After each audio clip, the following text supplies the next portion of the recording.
मराठा आरक्षणाचं आंदोलन अर्थात मनोज जरांगे पाटलाचं आंदोलन आता अंतिम टप्प्यामध्ये आलेलं आहे। नेमकं आता हे आंदोलन पुढे कसं जाणार आहे, या आंदोलनाची काय आता भूमिका असणार आहे आणि त्यानंतर आपण काही प्रश्नांची उत्तरं पाहणार आहोत। आता मुंबई चक्काजाम करण्याचा विचार मनोज जरांगे पाटलाच्या आंदोलकांनी आणि मनोज जरांगे पाटलांनी घेतलेला आहे। अशा पार्श्वभूमीवर गेल्या वेळी आपण पाहतोय की मुंबईमध्ये धडकणारं आंदोलन थांबवलं आणि आंदोलन माघारी आलं। अनेक आश्वासनं सरकारने दिले, परंतु ते सरकारने आश्वासनं पाळलेली नाहीत असं मत मनोज जरांगे पाटलांचं आहे।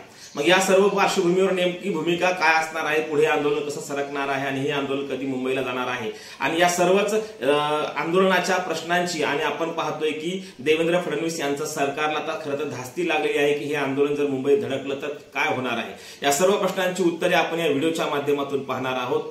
नमस्कार, मी डॉक्टर नागराज मगरे, शब्दयोद्धा लाईव्ह मध्ये आपल्या सर्वांचं मनपूर्वक स्वागत।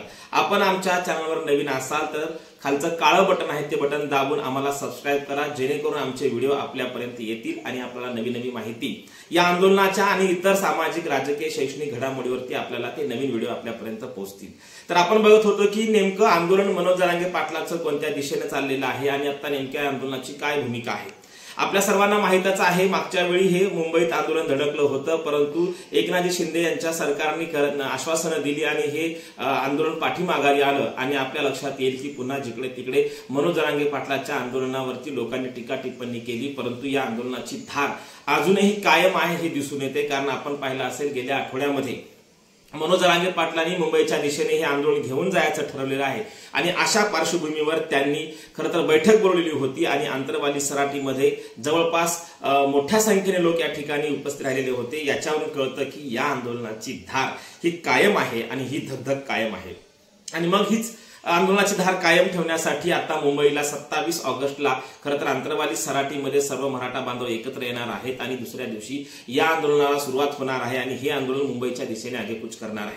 आता याची धास्ती मात्र सरकारने घेतलेली आहे, कारण हे आंदोलन जर मुंबईमध्ये धडकलं तर चक्काजाम होईल, दळणवळणाची साधनं ठप्प पडतील। मग अशा पार्श्वभूमीवर नेमकं काय होणार, कारण आता मनोज जरांगे पाटील म्हणतात की हे आंदोलन अंतिम टप्प्यामध्ये आहे, आता नाही तर कधीच नाही, ही शेवटची संधी आहे आणि म्हणून या आंदोलनात सर्वांनी सहभागी व्हावं अशी हाक देखील मनोज जरांगे पाटील अनेक वेळा मांडत आहेत, समाजाला ती हाक देत आहेत। आणि मग याच्यावर आपल्या लक्षात येतं की जी कालची गर्दी होती बैठकीची, ती गर्दी तुफान होती। मग या गर्दीवरून समजतं की येत्या 27 ऑगस्टला म्हणजेच 28, 29, 30 या दरम्यान हे आंदोलन असणार आहे, ते मुंबईला धडकणार आहे आणि हे मोठ्या प्रमाणात आंदोलन होण्याची दाट शक्यता आहे, कारण त्या बैठकीवरून दिसून येतं की मोठ्या संख्येने समुदाय हा मुंबईकडे जाणार आहे। आणि मग हे जे काही आरक्षणासंदर्भातलं आंदोलन आहे हे आता अंतिम टप्प्यामध्ये कसं आलेलं आहे, कारण आता आपण पाहतोय की गेल्या वेळी आचारसंहिता आली, सरकार बदललं, आता नव्यानं सरकार आहे आणि आता कुठली आचारसंहिता नाही। स्थानिक स्वराज्य संस्था निवडणुकीच्या आत हे खरं तर हा निर्णय घ्यावा अशी मनोज जरांगे पाटलांची इच्छा आहे। एकूण मराठा समाजाची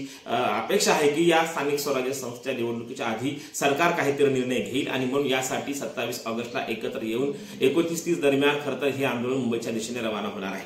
आता त्यांची नेमकी मागणी काय असणार आहे, तर मागणी आता स्वाभाविक आहे की आपण पाहतोय 1967च्या पूर्वीच्या ज्या नोंदी आहेत ओबीसीच्या, त्या जवळपास 70% नोंदी निघालेल्या आहेत, राहिलाय फक्त आता म्हणजे 58 लाख नोंदी ह्या निघालेल्या आहेत, 70% नोंदी आहेत, फक्त राहिल्यात किती, तर या सगळ्या नोंदीमधून आपल्याला सांगता येईल की जवळपास 30% नोंदी ह्या बाकी आहेत आणि मग 30% समुदायाला सरसगट आणि सगळे सोयरे अशा पद्धतीने आरक्षण द्यावं ही मागणी खरं तर मनोज जरांगे पाटलांच्या आंदोलनाची आहे।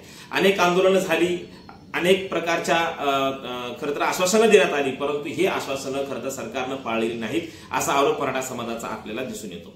आणि मग या सगळ्याच पार्श्वभूमीवरती आता हे आंदोलन जेव्हा खरं तर मुंबईमध्ये धडकणार आहे, मुंबई खरं तर आपण पाहतोय की आर्थिक राजधानी आपल्याला म्हणता येते आणि खरं तर सर्वच सूत्र हे खऱ्या अर्थानं राज्याची मुंबईमधून हलत असतात, ते राजधानी असल्या कारणानं नव्हे तर एक सगळं औद्योगिक शहर आहे आणि अशा ठिकाणी जर हे आंदोलन करते तिथे गेले तर मुंबई चक्काजाम होऊ शकते, दळणवळणाची साधनं देखील हे होऊ शकतात। आणि मग अशा पार्श्वभूमीवर सरकार नेमकं काय निर्णय घेते हे खरं तर पाहण्यासारखं असणार आहे। खरं आपण पाहतोय की आता पावसाळी अधिवेशन सुरू आहे, परंतु पावसाळी अधिवेशनाच्या मध्ये कुठल्याही प्रकारची मराठा आरक्षणावर फारशी चर्चा झालेली नाही किंवा थेट कोणी याच्यावर बोललं देखील नाही। खरं तर ही मराठा समाजा संदर्भातली जी काही मराठा समाजाची नाराजी ह्याचमुळे सरकार ओढून घेत आहे, कारण पावसाळी अधिवेशनामध्ये विरोधकांनाही ते वाटलं नाही आणि समर्थकांनाही ते वाटलं नाही, सत्ताधाऱ्यांनाही वाटलं नाही आणि विरोधकांनाही वाटलं नाही। खरं तर हा मुद्दा पावसाळी अधिवेशनामध्ये गाजायला पाहिजे होता, परंतु तो गाजलेला नाही किंवा त्याच्या संदर्भात कोणी काही बोललेलं नाही। यावरून एक लक्षात येतं की हे आंदोलन आता आंदोलक चिडलेले आपल्याला दिसून येत आहेत, कारण त्यांच्या भावना दुखावलेल्या आहेत।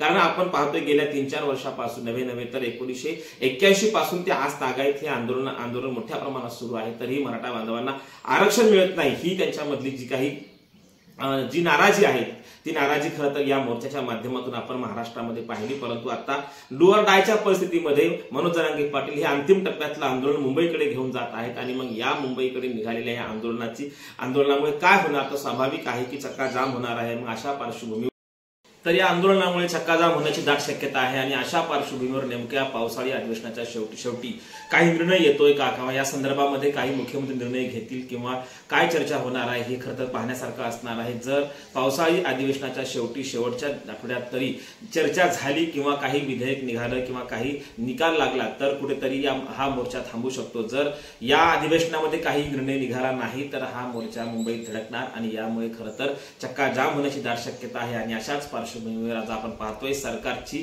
खरं तर आज कोंडी होत आहे आणि खरं तर ही धास्ती सरकारने घेतलेली आहे की हे जर आंदोलक मुंबईमध्ये शिरले तर तिथे त्या ठिकाणची जी काही परिस्थिती उद्भवणार आहे ती खरं तर आपल्या बाहेरची असणार आहे, कारण एवढ्या मोठ्या संख्येने लोक मुंबईमध्ये गेले तर त्या ठिकाणची दळणवळण आणि बाकीच्या व्यवस्था ठप्प होतील। एकूणच काय तर सरकारने या पावसाळी अधिवेशनामध्ये काहीतरी निर्णय घ्यावा ही खरं तर मनोज जरांगे पाटलांची आणि त्यांच्या आंदोलनात सहभागी असलेल्या सर्व कार्यकर्त्यांची इच्छा आहे। आणि तेवढंच नाही तर हा काही निर्णय झाला तर 27 ऑगस्टचं आंदोलन कदाचित रद्दही होऊ शकते आणि जर निर्णय नाही निघाला तर मुंबई पुन्हा एकदा नव्याने मराठे जाम करतील अशीच परिस्थिती दिसून येत आहे। धन्यवाद।